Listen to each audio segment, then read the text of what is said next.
All right, good afternoon, everyone, and welcome to another edition of the Google Plus Hangout for Channels Beam. I'm Victor Matthias, and today we're looking at the insecurity in the southern part of Kaduna State in north-central Nigeria.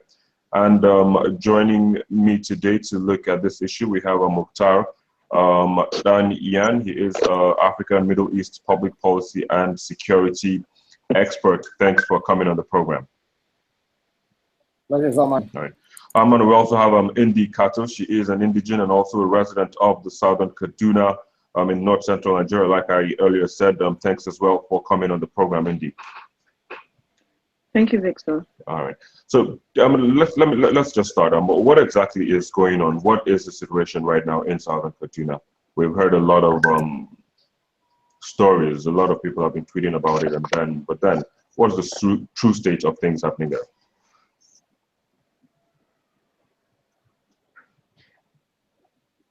Well, for as of yesterday, at 9 a.m., we had issues with a place called Sonjay, which is in Kaguru, under Kaura local government. It was attacked by 9 a.m. and the attack carried on for as long as, I think, went way into the evening till the local boys were able to chase them into the bushes as far as they could go and then turn back. So we're having cases where these attacks just happen here and there despite the curfew, because in Kafanchan, for example, the attack that happened close to Kafanchan, that was in Goska, it happened under 24 hours curfew. Curfew has been lifted partially in Jama local government, but Kaura is still under 24 hours curfew. And then we're having these places that are being attacked despite the curfew and despite the presence of the police and the army there. So yes, that's what's happening in southern Kaduna right now.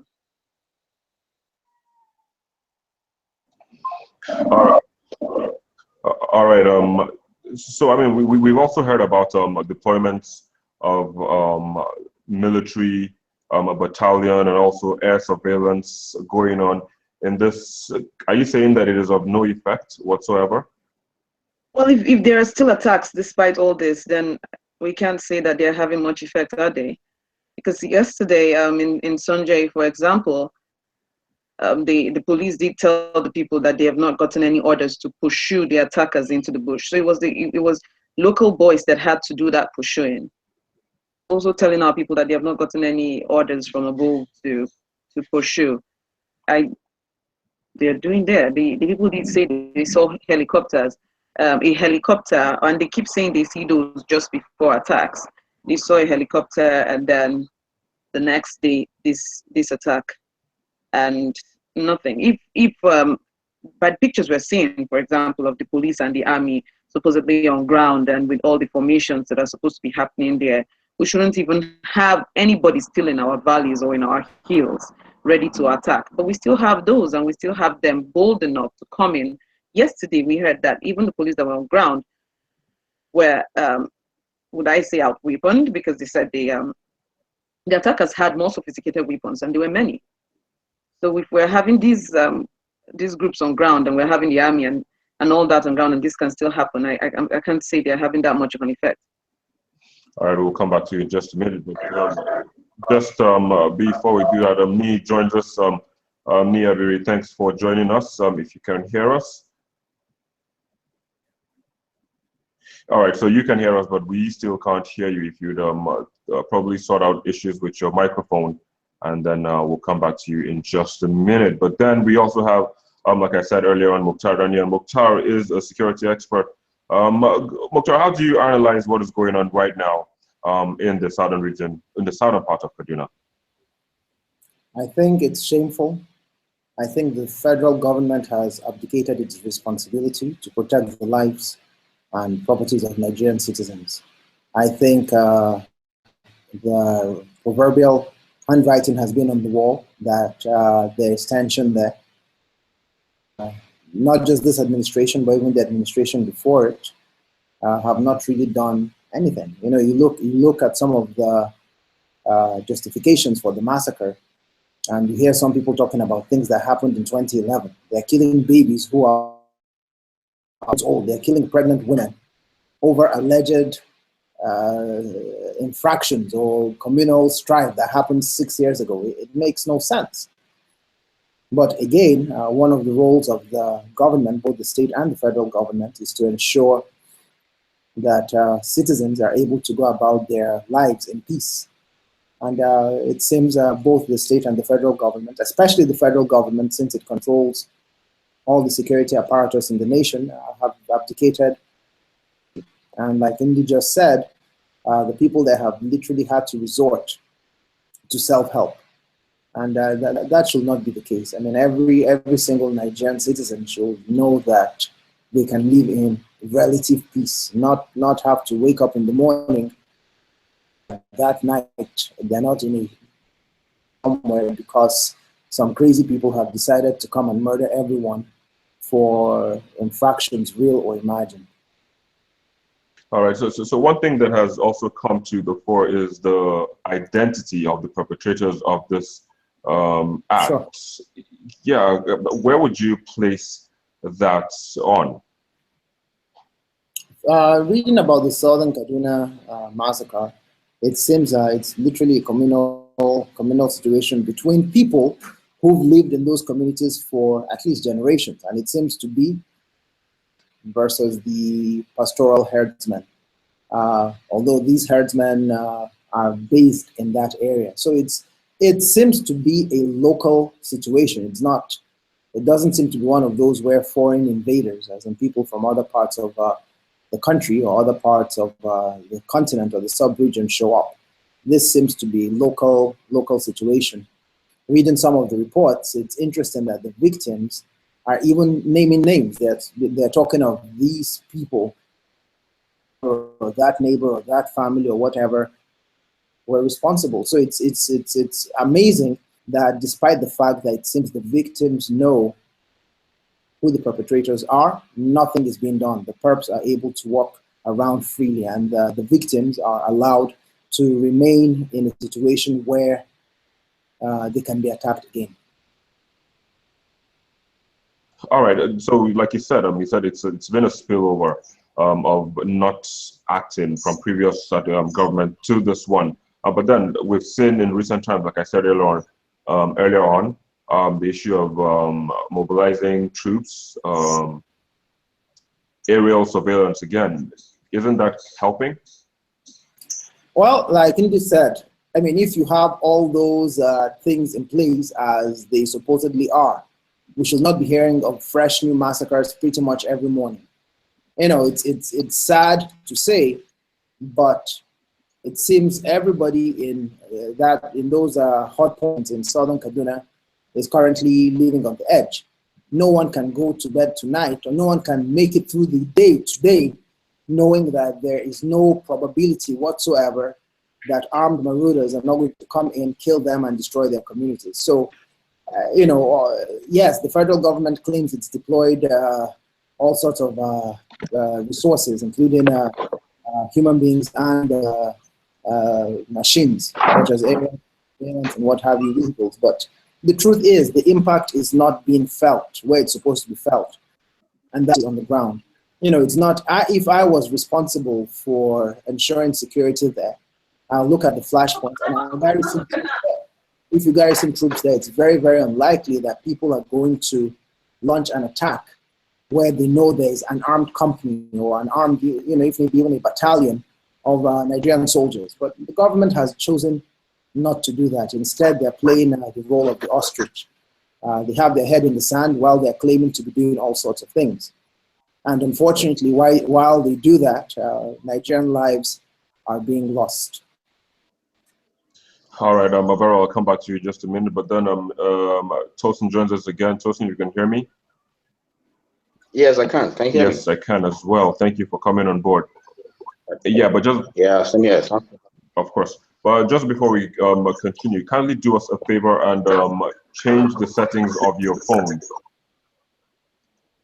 So you can have so we can have a broader visual of you. So change the setting on the rotation, Okay. put it on auto, and then you turn the phone. Okay. Yeah. All right. Okay. Rotation. Okay. Cool. Yeah. Better now?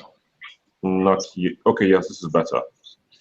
All right, so then Okay, cool. there's light behind you, so it's making your face pretty much dark, and we can't really see it. So if you can perhaps face the lights, that would also make a lot more meaning. Okay, should I put out the lights? Oh no, don't put it up. Just stay somewhere where the light will be on your face instead of your back. Okay. All right. I guess this is better then. Better? No, okay. If you're certain you will move, this is fine. Okay. All right. Then. It's a bit Yeah, all right. difficult to. Okay. Yeah, but okay, just hold it back a bit. Okay. Yeah, we might have to improvise sometime later.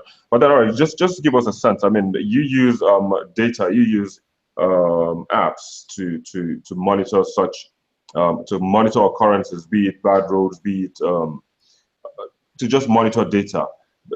We're looking at Yeah. the insecurity in southern Kaduna at the moment, and I believe your company CMAPIT has done a little bit or a lot of mapping as to the level of insecurity and the resultant casualties, in the southern part of Yeah. Kaduna. What can you tell us? What data do you have at the moment? Or what is your data? What is the data you have telling you at the moment? Okay. Last year, like from a conversation last year, I told you we worked with Indy. That's we partnered on a walk around North Central, trying to follow the same issue, and extensively we used that tool to sort of map and identify spots, just to be able to understand the patterns of events as the attacks and the violence and so. In partnership with Indy's organization, which is Minority Report, we did extensive data across boards, across the North Central states, and even beyond. And what all the data sets pointed to is it pointed to a pattern. First, from our discovery, we discovered that there's a very unpopular Fulani militia group that is not even mentioned in history or in academic books. They're not popularly talked about. But interestingly, there's an organized Fulani militia that has always existed in that particular in the Fulani tribe that has a very, very sound way of networking. That's one. And they have a very, very clear strategy and pattern of attacks. That's the second part. So mapping the data sets we got, we discovered that there's a pattern. That is quite interesting. And we realized that what this pattern highlights is it's clear that there's an ancestral route, grazing route that is not popularly talked about. I don't think Nigerian security is paying attention to it. If they are, maybe they're just being.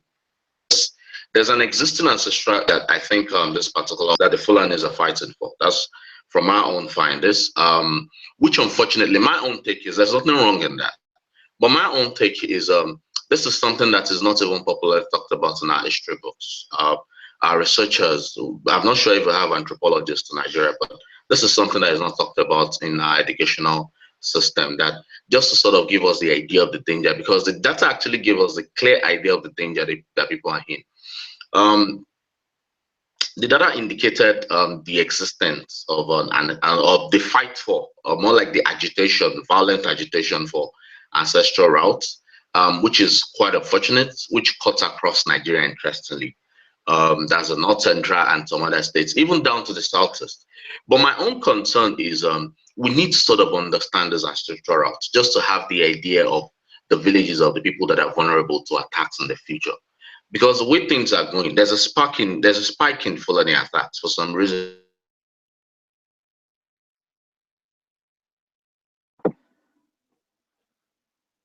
Well, it seems we're a little bit missing Tosin. I think his internet is not so robust enough to catch with his.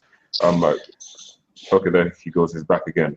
Sorry, we lost you for a minute. Okay, I think it's a network. So, yeah. Can you hear me now? Yes, we can. Go ahead. So there's a spike in the attack in recent times, which unfortunately can be accounted for, which definitely you'll discover that there's some sort of political motive or ideas about it. And the unfortunate thing is there's a trend, so like I said, which basically indicates that other regions too will be touched. But my own concern is, let's get our intellectuals together, let's get our academics together, let's get our researchers together.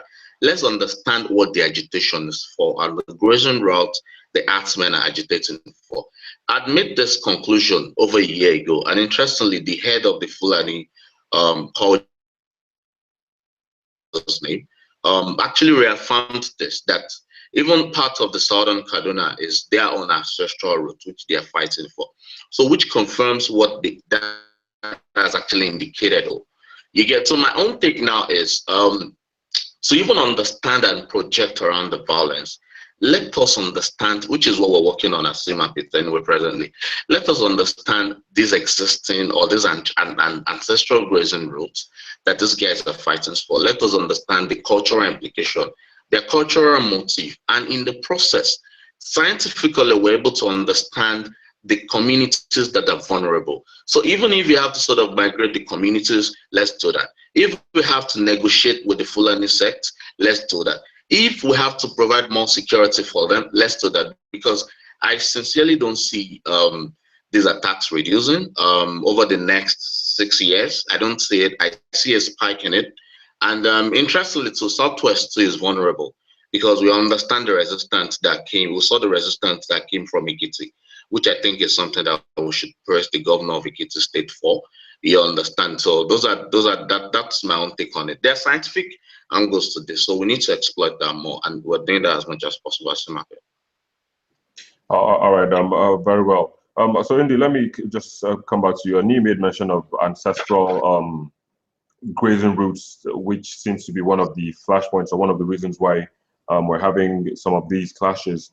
What can you say about that in terms of farmers now going to these ancestral grazing routes to farm and thereby, bring about these clashes? Can you hear me? Yes, please, go ahead. My life? Yes, please. Okay. I find the term ancestral grazing routes very offensive, very, very offensive. Even though there are grazing routes that pass through these places, they were allocated. You cannot call them ancestral. And then the other point he made is the thought of, which is completely ludicrous. The thought of relocating people who live in these communities. We have been here for generations untold. This is our land. Our land has been encroached on. We have had foreign emirates brought into our lands and chiefdoms that do not associate with our place being imposed upon us. And then you turn around again from somewhere so far away and then mention an ancestral grazing route. The term ancestral, which of the ancestors and how long have they been there? So that's very insulting. With respect to these things, I mean, Nigeria is one of those few countries where you have cows still roaming. If you are really considering the scientific part of it, it's not healthy for these cows. The kind of beef we get here in Nigeria is not the quality you get elsewhere because of this archaic means of grazing and raising these animals. There is nowhere that the cow should have more relevance or more rights to life than a human. And let's say that these are grazing routes that these people have rights to. Your answer to our grazing routes have been encroached on can never be murder. It should never be and can never be. You can go to the government. There are many rooms for dialogue that you say, okay, they are farming on my routes, and the next thing I would do is to kill them. It doesn't make any sense. Point which was made to try to single out this case as, oh, it's only Southern Kaduna, and the Southern Kaduna case is different. We will go back to the fact that these valleys and hills we're talking about, people actually do hike these places to go to Plateau State. The division is not that big, it's not that far. It's actually very easy to camp in a valley in Kagoro and attack places in Plateau and come back. It's very easy to finish from there and cross over and come to this place. So in as much as there are cases where we have seen people able to identify their attackers, because the attack on Southern Kaduna is not just from one group of people. It's, I mean, the herdsmen attacks are different. There are also the communal clashes with other groups and all that. So we can't say that these herdsmen attack, oh, because some people can identify people that have attacked them, that it separates us from what is going on in the other parts of the North Central. This is a whole larger scale. And Maeti Allah, the people that are doing the attacking, the governments, they have all made reference to these people being local, being international, coming from different places. We cannot just shut that down and say, oh, the people that are coming to attack, this is different. No, these people have said what they are attacking for. They have mentioned where they come from. They have made mention to several things. And then we would sit back and say, no, no, no, our attackers that have said and owned up to attacking us. No, this is not who they are. This is just, it's just a minor scuffle here and there. I mean, if they have said it, people have said it, our people at home have said it. It's minor scuffles, the kind of weapons our people are saying they are seeing. It's not just from some local scuffles. Local scuffles is when you see what our own people show up with to protect themselves. That's when you know, okay, these are just local people trying to protect themselves. But when you see certain weapons that even overpower police, you can't just reduce that to, this is just inter-tribal here and there. No, you can't.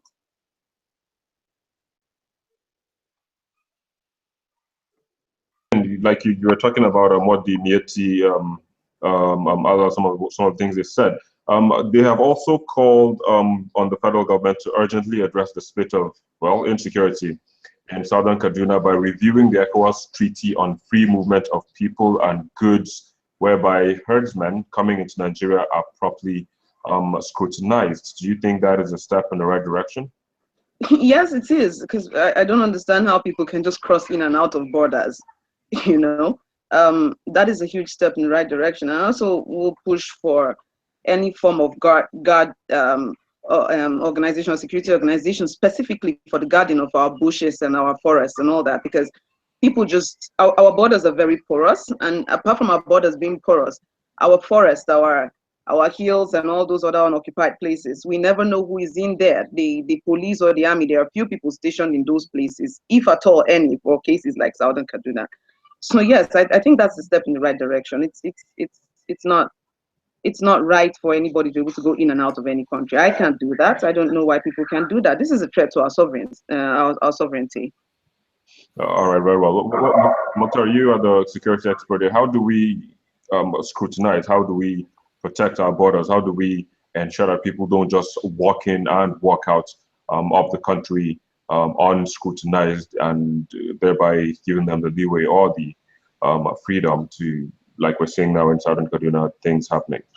I think the first thing we have to understand is that due to climate change, population explosion, and other influences, the nomadic lifestyle is unsustainable. Secondarily, we also have to understand that the cattle that we see roaming all over Nigeria is owned by stationary Fulani, people who actually live in the big cities, who send their children to proper schools and what have you. The people who are wandering around the bushes are not the owners of the cattle. They are merely hired hands looking after the cattle of their masters. Thirdly, we have to understand that cattle reared on the move without modern agricultural methods are not as healthy and are not better than cattle which are reared on a ranch where we have visits from vets and so on and so forth. I said all that to say this. The first thing we need to do as a nation is we have to make it mandatory that all cattle has to be ranched. Where ranching is impossible, the federal government has to ensure there are specific grazing routes, and cattle can only be on those routes if they are not ranched. The cattle on those routes have to be tagged. Each cow has to have a microchip or something so it can be tracked at all points in time. This way, if a cow appears elsewhere from where it's supposed to be, the owner can be identified and fined and what have you. Do that, then the motivation, for lack of a better term, of herdsmen to bring their cattle in from all over the sub-region would be reduced significantly. Right now, patrolling the border is difficult. Nigeria has thousands of kilometers of border crossing, so it's not like we can have a person everywhere. But because of the integration of the various nomadic communities, the cattle bearing communities, we do have people who leave Nigeria to go to Niger. Some end up as far as Egypt and then they come back. But again, that's unsustainable. We are at a point where that does more harm than good. So again, we have to ensure that locally what's within Nigeria is controlled, therefore removing the motivation of people bringing cows from outside Nigeria. If you know that if you bring your cow into Nigeria and you don't go through the proper channels, which is you don't get it tagged, you don't get it checked by the vets, and so on and so forth, you're going to forfeit your cattle. That's going to dissuade a lot of them from coming in. Also, we need to make sure as we put together our ranches, we need to make sure that those affected by whose land is being used for the proposed grazing route or for the ranches is those people are compensated. Because I'll tell you this much, you don't have to go far, even in Abuja or Niger State where I'm from. Not too long ago, a few months ago, for example, in Paiko, one of the places in the state, Fulani herdsmen decided to come into someone's farm and let their cows run loose. The cows ate the crop. The owner of the farm complained. They beheaded him. You know, we can't have such things going on. We can't have people who are running riot just because they can and think all is going to be well. So yeah.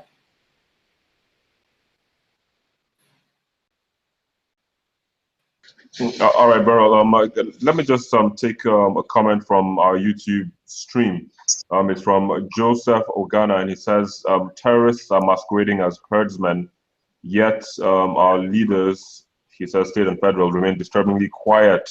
But then, so that's another bone of contention, the identities of those who are perpetrating these acts, because he's saying they are terrorists and they're masquerading as herdsmen. How do we bridge, how do we pinpoint, or how do we come to how do we unmask this masquerade? The challenge with that is, yes, at some point, you know, unfortunately, this administration has failed woefully when it comes to ensuring the security of Nigeria and Nigerians.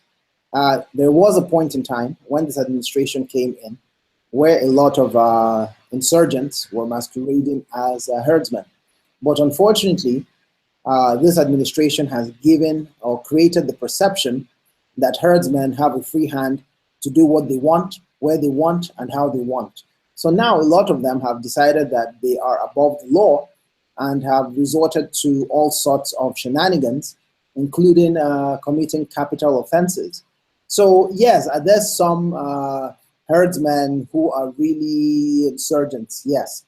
But I think at this point in time, the number of those who are involved in the insurgency is dwarfed by those who are just normal herdsmen who no longer care about respecting the rule of law. All right, very well. We should be wrapping up now.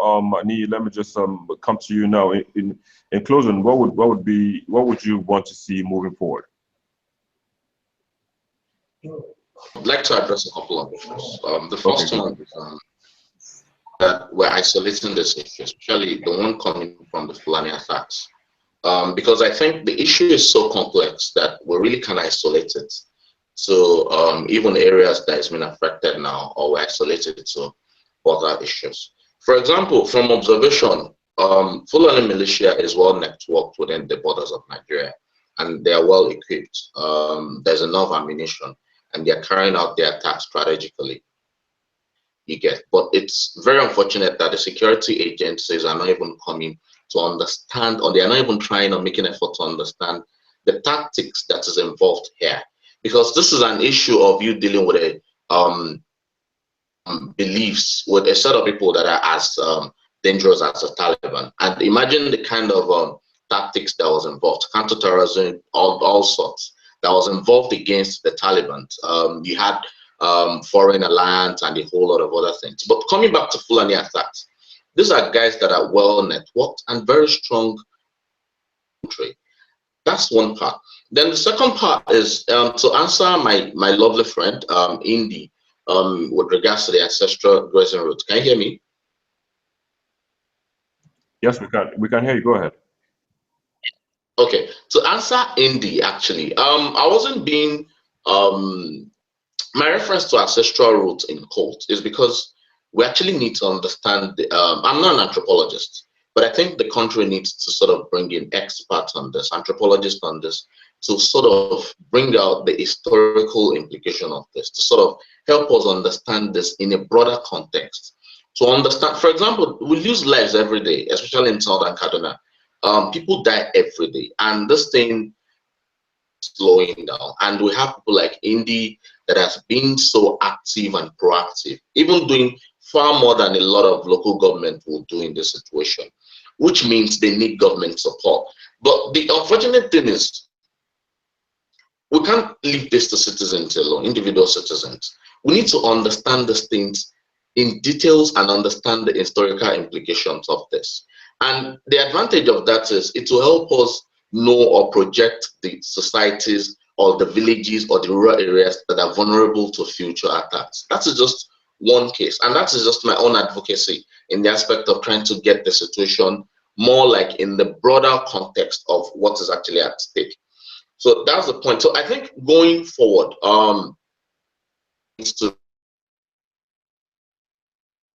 in foreign media, they actually handle or they address them as terrorists. I think there has to be some sort of emergency declared by the federal government. We need more proactive approach from the state governor, that's El Rufai himself, who has been so reactive on that particular issue. So we need to treat this issue as a matter of national security, and we need to engage all the tactics that are involved as much as possible. And we need to stop treating this issue in an aspect that isolates it, or in a way that isolates the issue to just some sort of little grievance or something. This has a broader concept. This has a broader. This is a broader issue that has its roots in history, and at the same time, too, has its roots in the future. So the Fulani guys, based on what they think they were in charge of in hundreds or thousands of years ago, I think they're trying to revive that, which has a lot of implications for the future. Food security is under threat. Deep parts in Oyo State, for example, which is southwest Nigeria, is being affected.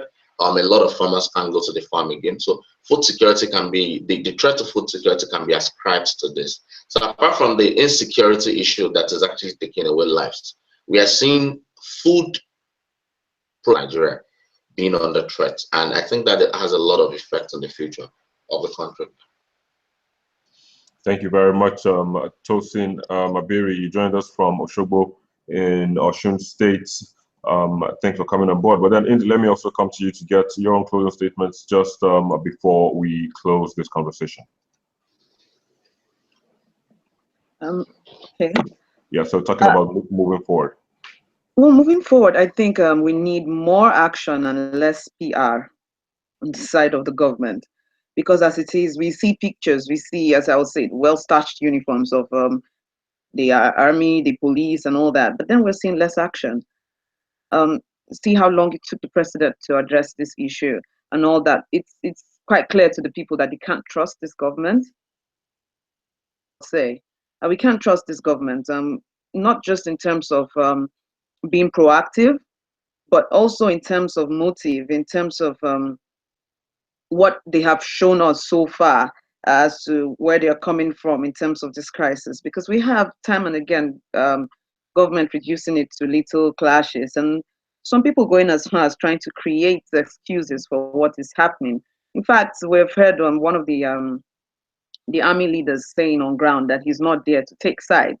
And we have to ask, what side is there to take? The side of death and life? Or we really don't understand why they make these statements, but it does not increase anything for us. It doesn't do anything for us in terms of confidence in the government of the day. As Mukhtar had said, the government of the day has failed woefully to protect lives. Of course, it's not too late to protect those who are still alive, and they need to change their modus operandi. We need to see more work and less PR. What they're doing right now is PR. What we are having is a lot of it, especially on the side of the state governor. We're having a lot of people attack our people for saying they're dying. We're having a lot of verbal attacks, a lot of people coming into, contacting us privately. And you can see that this is a setup. And we're like, okay, why are you doing all this? We're just saying, don't kill and stop the killing in southern Kaduna. It can't be that difficult. So the government, the governor should handle his people and should do more of proactive work and stopping this crisis rather than trying to think of it in terms of politics or in terms of they do not like me. It's not our duty to like the government of the day, but it is his duty as the chief security officer of the state and our governor to protect our lives. Whether we like it or not, Rufai is responsible for all of us in Kaduna, in southern Kaduna. We need him to step up to his duties. All right, that's where we have to wrap this conversation now up. But then Indi Kato, thanks for coming on the program. Mukhtar Daniel joined us earlier on, but he's left as well. Mukhtar, thanks as well for coming on the program. And Nia Biri as well, thanks also for coming on the program and sharing your thoughts on this contentious issue with us. But that's where we wrap it up on this edition of the program. I'm Victor Matthias. Till we come back again next week with another topic. Bye for now.